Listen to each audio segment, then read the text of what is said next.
Le web a changé de manière définitive quelque chose d'important dans la civilisation.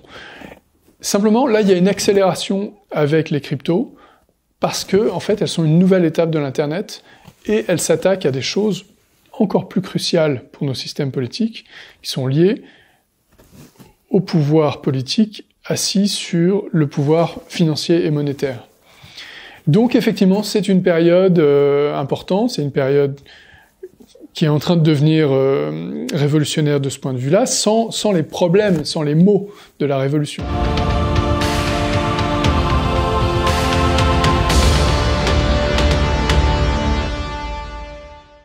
Yorick, bonjour, content de te retrouver avec nous aujourd'hui. J'avais une question. En fait, dans le monde de Bitcoin et des tokens décentralisés, on est en train de transformer le monde de pyramide vers les réseaux. C'est-à-dire qu'aujourd'hui, dans la société et dans nos échanges, tout est organisé en pyramide. Les usines, c'est une pyramide, les hôpitaux, c'est une pyramide, l'État est une pyramide, tout est conçu de façon hiérarchique. Et voilà. Et avec la notion de token décentralisé, et Bitcoin au premier rang, eh bien, on est en train de penser en réseau. Donc, il n'y a plus de hiérarchie, mais il y a des interactions au sein d'un système complexe avec une multitude d'acteurs. Alors on se dit bon, ok, c'est cool tout ça, mais bon, et alors, bah ça, c'est disloquant parce qu'il va falloir disloquer la pyramide pour reprendre chacun de ces éléments et les réorganiser de façon tout à fait créative. La question, une des multiples questions qui se posent, notamment, c'est que si on organise la monnaie, on prend Bitcoin et on se dit la fonction de monnaie va être assuré par Bitcoin, alors il n'est plus hiérarchique, donc il n'appartient plus à un État, et typiquement, c'est un cas qu'on peut discuter, est-ce qu'un État peut exister sans monnaie, sachant que un État lève l'impôt à travers sa monnaie, et un État utilise la monnaie comme un outil de violence légitime dont il est le suprême détenteur. C'est quoi un État sans monnaie? En termes de dislocation, on doit être pas mal là déjà. En termes de dislocation de mon cerveau en entendant ta question, oui. C'est une question complexe. Alors sur la monnaie, est-ce qu'un État peut exister sans monnaie qu'il contrôle? Oui. Alors, en fait, c'est vrai, comme tu dis, que on peut maintenant imaginer des systèmes complexes, décentralisés, sans autorité centrale, avec l'émergence des crypto-monnaies. En même temps, c'est pas complètement nouveau. C'est-à-dire que c'est plutôt Internet qui a inventé ça. Internet a permis l'existence d'acteurs décentralisés, a disrupté certains acteurs centraux qui produisaient l'information. Bon, Wikipédia, c'est bien un système décentralisé. Mais en même temps, contrairement à ce qu'on a cru au début, Internet a assez peu déstabilisé les États, qui sont restés des systèmes très centraux, et par ailleurs, Internet lui-même a été centralisé, alors qu'il avait un idéal de décentralisation. Et Wikipédia, il y a une fondation Wikipédia. Voilà, il y a une fondation Wikipédia. Mais la centralisation d'Internet, elle vient surtout des GAFA. C'est-à-dire que Internet a été laissé gratuitement au public, et certains acteurs se sont positionnés de manière incroyablement habile, créative, les GAFA, pour accaparer la valeur et pour devenir des acteurs incontournables qui ont un pouvoir de décision, de contrôle, de vie ou de mort d'ailleurs, sur les acteurs économiques du système. Donc Internet a été centralisé et les acteurs ont été peu affaiblis par Internet. Arrive Bitcoin et les crypto-monnaies. Et là, effectivement, il y a clairement une phase d'accélération du mouvement de décentralisation créé par Internet sur ces deux aspects. D'abord, les GAFA vont être déstabilisés parce que les crypto-monnaies rendent possible sans doute des nouveaux services qui vont être financés d'une nouvelle manière, qui vont permettre peut-être d'éviter la reconstitution d'acteurs centraux comme les GAFA. Ça, c'est une hypothèse à laquelle beaucoup de gens croient. Et la deuxième chose, c'est que, comme tu dis, les États, progressivement, vont se voir contester leur contrôle de la monnaie. Le monopole sur la monnaie qu'ils détiennent, qu'ils ont en fait constitué très progressivement au cours de l'histoire. Et donc la question, est-ce qu'un État peut vivre sans une monnaie? Il y a plusieurs réponses. D'abord, d'un point de vue théorique, oui. Il y a des kilomètres de littérature économique qui expliquent comment ça fonctionnerait. Ensuite, d'un point de vue historique, oui. Ça a existé, c'est documenté, il y a certains endroits au Moyen-Âge, en Irlande, en Écosse et tout, où ça a existé. il y a des références, mais c'est rare.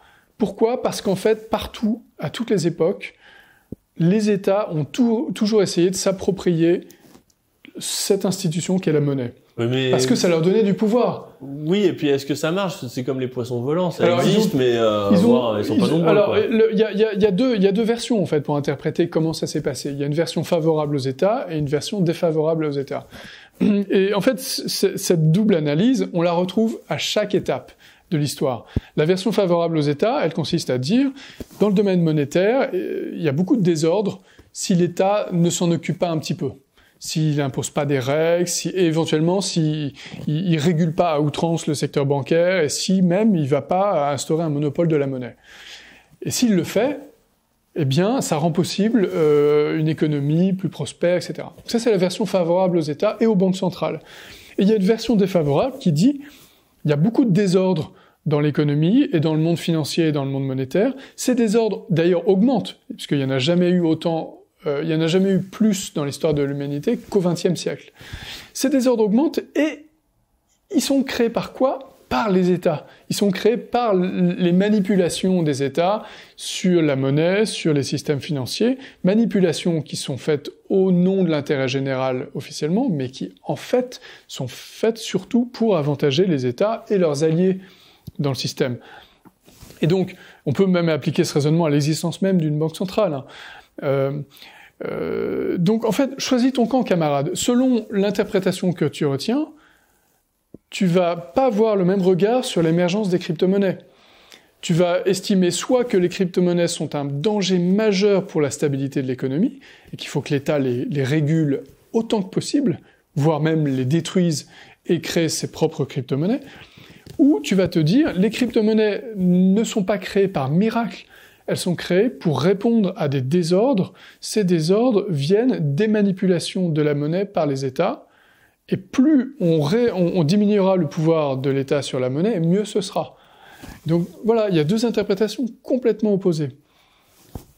Et qu'est-ce qui vend du rêve en fait sur un État sans monnaie ? Est-ce que par exemple, on a une grosse crise qui arrive et puis en fait, on se rend compte qu'on peut pas créer de monnaie pour payer les gens, je dis un truc au hasard, indemniser les gens qui peuvent pas aller travailler parce que c'est la crise.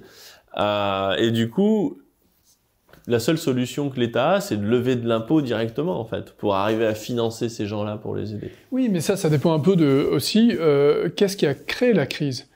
Il faut remonter le raisonnement. Admettons que ce soit un virus qui arrive. Et il faut aider des pans entiers de l'économie. Voilà. Donc là, est-ce que c'est le rôle de l'État de créer de la monnaie sans limite pour atténuer les effets à court terme d'une crise de ce type, quitte à créer des désordres considérables et même peut-être encore plus perturbants à l'avenir, d'ailleurs. Est-ce qu'on sait d'ailleurs, a priori, si les inconvénients de cette politique vont pas être supérieurs à ses avantages ? Et donc là aussi, il y a plein de débats. Mais donc ça, c'est un exemple. Mais il y a aussi d'autres sujets. Il y a le fait que si l'État a moins de contrôle de la monnaie, ça renforce les libertés. C'est-à-dire que l'État, il a deux moyens de se financer. En fait, il peut se financer par l'impôt, mais c'est limité. Il peut pas taxer 100% de la richesse produite, sinon il crée des révolutions voilà. et donc il se détruit lui-même. Ou il peut créer de la monnaie. Mais quand il crée de la monnaie, il crée des problèmes, il crée des désordres. Il spolie d'une certaine... Enfin, d'abord, ça lui permet d'étendre son pouvoir sans limite, parce qu'il crée cette monnaie sans validation par le peuple.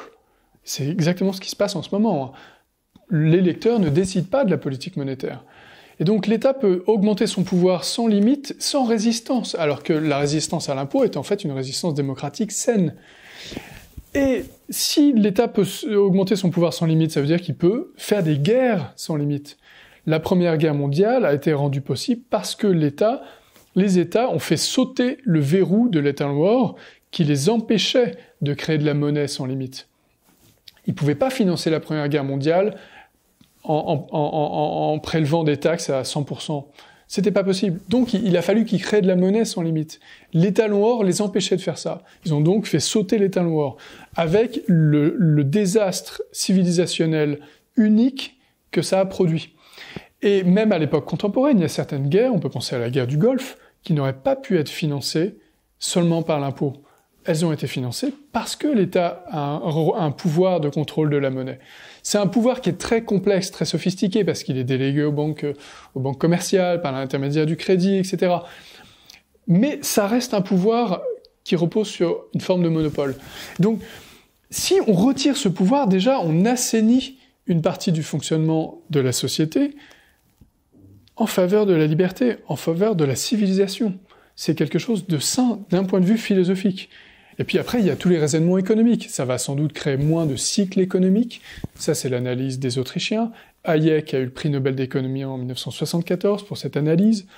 Ils ont démontré que la manipulation de la monnaie par la politique monétaire accentue, voire crée les cycles économiques. Des phases d'expansion artificielle, des phases de crise et des phases de dépression radicale qui créent du chômage, de la détresse sociale, des inégalités, etc. Et donc, diminuer le pouvoir de l'État sur la monnaie, ça a quand même des avantages, ça a beaucoup d'avantages. Ça peut avoir des inconvénients. Alors un inconvénient justement, moi quand on me dit une monnaie libre, c'est-à-dire qu'au bout d'un moment on va se retrouver avec la meilleure monnaie qui risque d'être acceptée partout et qui sera un peu un étalon, parce que quand on a le choix, il y a bien une concurrence, mais on risque bien de se mettre d'accord sur un truc qui marche bien, par exemple Bitcoin, si c'est Bitcoin. Et là je me dis, on va instaurer un taux de change fixe entre toutes les économies dans le monde. Et le problème du taux de change fixe, on l'a vu avec la Grèce, c'est que ça met en compétition frontale les usines en fait à travers tous les pays. Et c'est un peu le problème de l'euro. Moi, quand on me dit ça, je me dis ah bah merde, on est peut-être en train de recréer un euro mondial. Alors je me dis, ah. Parce que en Grèce, leur problème c'est que ils ont une productivité qui est inférieure. Et c'est pas un jugement de valeur, hein, c'est comme ça. Ils ont des belles plages et il fait beau là-bas, alors qu'en Allemagne, on est plus tenté d'aller bosser quand on sort le nez dehors. Et ils ont structurellement une productivité plus basse. Et du coup, avec un taux de change où ils dévaluent leur monnaie régulièrement, eh ben, on peut toujours s'acheter avec la monnaie locale la viande ou le pain produit par le voisin. La Mercedes, on laisse tomber, hein, parce qu'elle est toujours trop chère. Mais ils sont pauvres à un niveau local. C'est-à-dire qu'ils sont pauvres face aux biens extérieurs, mais au niveau local, ils ont leur vie et ça leur permet de vivre. Quand on a fait l'euro, on a supprimé cet ajustement par le taux de change et du coup, ils se sont appauvris sur tous les plans. Et c'était l'effondrement pour la Grèce, une longue litanie. Alors je me dis, est-ce que c'est une bonne idée de coller un étalon à tout le monde qui soit unique, sachant que du coup on va supprimer l'ajustement par le taux de change? Bah non, c'est pas une bonne idée. Tu viens de le démontrer de manière extrêmement claire et logique. C'est-à-dire que du coup, mais personne ne propose ça. Bah, quand on fait un bitcoin, à la fin, on peut tous échanger en bitcoin. C'est un taux de change, il y a plus de taux de change entre deux pays. Oui, mais ton présupposé, c'est qu'il y aurait des taux de change fixes entre monnaies créées sur le bitcoin, si j'ai bien compris. Bah là, non, si on n'a qu'une seule monnaie comme l'euro, mais c'est plus l'euro, c'est le bitcoin, et puis en plus, c'est pas à l'échelle européenne, c'est à l'échelle mondiale, ça veut dire que on est tous, on a un euro mondial. Ah oui, d'accord. Oui, mais on reste dans une situation de concurrence des monnaies. C'est-à-dire que Bitcoin peut être une monnaie dominante, mais son rôle peut être remis en question par des monnaies qui peuvent émerger, et personne ne manipule sa valeur. Et donc, on est dans un système quand même assez différent de celui que tu décrivais. Et il y a des ajustements de l'économie réelle, si nécessaire, avec des ajustements des structures de production, des localisations de la production, de l'allocation du capital, de l'allocation des ressources humaines, etc., en fonction de la situation monétaire. Mais je vois pas comment on retrouvait ces inconvénients que tu as décrits dans un système complètement hypothétique, hein, où le Bitcoin serait utilisé par tout le monde et où les États n'auraient pas de pouvoir de manipulation des monnaies. Et en fait, on est très très loin de ce système-là. Il va sans doute y avoir plein d'étapes intermédiaires. Une des autres options, c'est l'idée que les États vont vouloir recréer des nouvelles monnaies assises sur des réserves, comprenant notamment du Bitcoin. Pourquoi pas ? C'est une des modalités possibles. Ou alors, un étalon en Bitcoin, ça peut être un Bitcoin présent universellement avec d'autres monnaies construites sur du Bitcoin par des entités privées. avec des caractéristiques monétaires ou techniques variables, en concurrence les unes par rapport aux autres, avec aucun pouvoir monopolistique des États, aucun pouvoir de contrôle des États. En fait, il y a plein d'options possibles. Et on n'a sans doute pas encore imaginé toutes les options possibles et comment les choses peuvent évoluer. Mais c'est vrai que c'est intéressant de brainstormer dessus. Mais l'inconvénient que tu décris, je vois pas comment il pourrait émerger avec Bitcoin. Ben, c'est vraiment, on supprime le taux de change. Et du coup, dans une zone où le taux de change est unique, l'ajustement, au lieu de se faire par la monnaie, pour protéger son industrie locale, eh ben, elle se fait normalement par les usines se barrent, quoi. Oui, mais à la limite, et ça veut dire qu'il y a plus d'usines en Grèce parce qu'elles sont toutes en Allemagne. Il y a trop de maisons en Espagne. Il y a trop de fonctionnaires en France. Mais alors, d'abord, l'ajustement se fait pas instantanément. Il peut se faire sur des années, voire des décennies. Et puis ensuite, peut-être que cet ajustement est sain s'il permet une économie plus productive au service de tous et une meilleure valorisation de chacun des avantages relatifs de chacune des populations, de chacun des territoires. Ça, ce sera en admettant que les gens puissent se déplacer, oui, mais ça, c'est l'économie de marché. C'est-à-dire que tout le monde peut pas se déplacer instantanément, mais ce qui compte, c'est qu'on soit pas empêché de le faire si on a envie de le faire. Et si on veut pas le faire, il faut qu'on en assume les conséquences sans faire reporter sur autrui les conséquences de ses propres choix. C'est-à-dire que c'est un système qui est moral, en plus d'être efficace économiquement. Donc de ce point de vue-là, l'étalon Bitcoin, s'il entraînait ce que tu décris, ce serait sans doute un effet positif. Ou à moins que ça provoque des révolutions partout, parce que les gars, ils crèvent de faim. Ça provoquerait des révolutions si c'était instantané. Ouais. Mais il n'y a aucune raison pour que ça soit instantané. Aucune. Le scénario le plus réaliste, c'est plutôt que ça mettrait des décennies, voire plus, à se mettre en place. Il n'y a aucune raison pour que ça soit de manière instantanée. Quand on voit le temps que ça prend, aujourd'hui, ça fait 12 ans que Bitcoin existe. Et d'ailleurs, la critique principale, c'est que ça va pas assez vite. Et que c'est pas une monnaie, puisque la preuve, personne ne l'utilise. Ouais. et puis après, c'est comment est-ce qu'on retire le pouvoir monétaire aux États à un moment où ils vont pas vouloir? Voilà. Donc là aussi, il y a plein de scénarios possibles. Aujourd'hui, on est dans une phase de transition où les États commencent à comprendre que Bitcoin existe et que ça va pas être facile de s'en débarrasser. Et que donc le discours dominant dans les États, c'est on va créer des crypto-monnaies publiques qui seront mieux que Bitcoin. Le yuan numérique étant la première à arriver. Voilà, et donc on appelle ça les monnaies digitales de banque centrale. Donc il y a plein d'expérimentations, ça va sans doute se développer. Donc là, ça va nous occuper quelques années. Et puis dans 10 ans, on fera le point.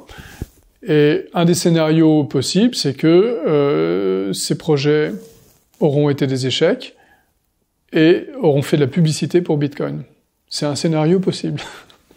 C'est pas le seul possible, mais c'est impossible. Mais comment, à un moment, l'État accepte de plus avoir la monnaie? Alors voilà, il y a. On peut passer par l'État a quand même la violence légitime, donc la massue, voilà. En fait, c'est les crânes. Les États n'ont aucun intérêt à renoncer à ce pouvoir parce que c'est un pouvoir majeur qui structure nos systèmes sociopolitiques et qui rend notamment possible l'État-providence avec son mode de financement par le déficit. Donc, les États ne vont pas renoncer spontanément. S'ils y renoncent, ce sera progressif, ce sera dans la douleur, ce sera en s'adaptant au monde réel. Et il y a plein de cas dans l'histoire économique, y compris à l'époque contemporaine, où les États n'ont parfois pas le choix de s'adapter à la réalité, au monde réel. C'est-à-dire que quand il y a de l'hyperinflation, créée par toutes sortes de raisons, notamment par l'excès de politique monétaire, à un moment donné, l'État n'a plus le choix. Il est obligé de changer de monnaie. Tout simplement parce que les gens eux-mêmes changent de monnaie et n'acceptent plus la monnaie officielle. Donc le monde réel change et à certains stades, les États n'ont plus le choix, ils doivent s'adapter au réel. C'est la théorie de Marx, l'infrastructure et la superstructure. Quand la réalité se décale trop de la superstructure, bloup, ça tombe d'un cran. Mais quand ça tombe d'un cran, on a vu ça donner en 89, c'est pas joli. Non, mais il n'y a pas besoin de passer par Marx pour ça, c'est le bon sens. C'est-à-dire que les États ont beaucoup de pouvoir, mais ils n'ont pas le pouvoir de changer la réalité économique entièrement. Mais ça s'appelle une révolution. C'est-à-dire qu'on change de système et les révolutions, on sait comment, exactement. Comment ça commence, mais on sait pas trop ce où sont ça, des révolutions quand on a freiné les adaptations progressives, quand on les a empêchées, notamment par la coercition, les adaptations sont nécessaires parce que le monde change. Si on empêche les adaptations, au bout d'un moment, le système explose et en général, c'est destructeur. Ça se fait dans la violence, il y a des redistributions de pouvoir et de richesses massives et ça n'est pas souhaitable. Comme la Révolution française, on a coupé on a coupé la tête du roi en 1794. Ben, on a dit la démocratie c'est super et le siècle d'après on a vu 3 monarchies, 2 empires, un directoire. C'est le pire truc qu'on ait fait en échelle de 3 siècles. Et moi ce qui me paraît intéressant avec les idéaux qui sont à l'origine des crypto-monnaies, c'est qu'il y a un projet révolutionnaire, mais c'est pas un projet de faire une révolution. C'est un projet consistant à permettre à la société de s'adapter.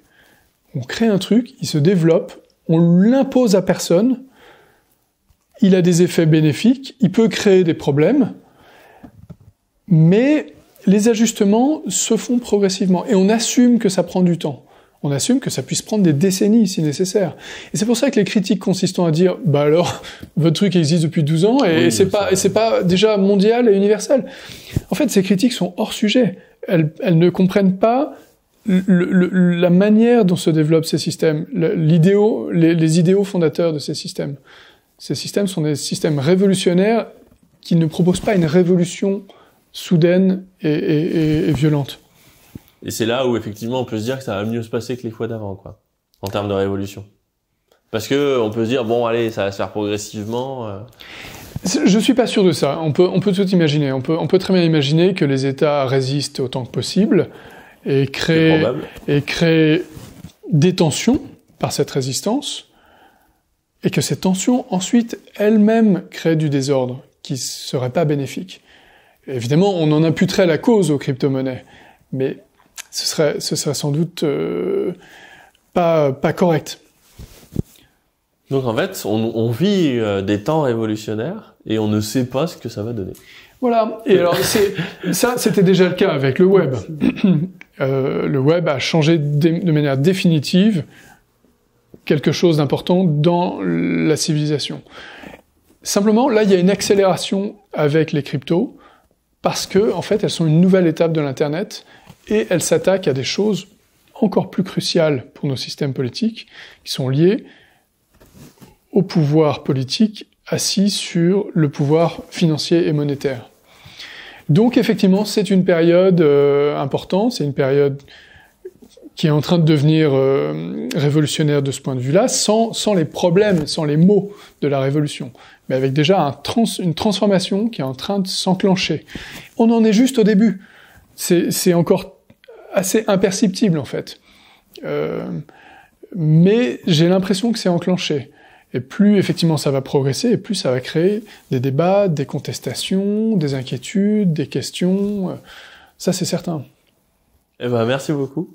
Si vous aimez ces vidéos, abonnez-vous et pensez bien à cliquer sur la cloche pour être notifié des prochains épisodes. Et pour recevoir le guide crypto de A à Z, inscrivez-vous ici. On vous explique tout pour les débutants comme pour les confirmés.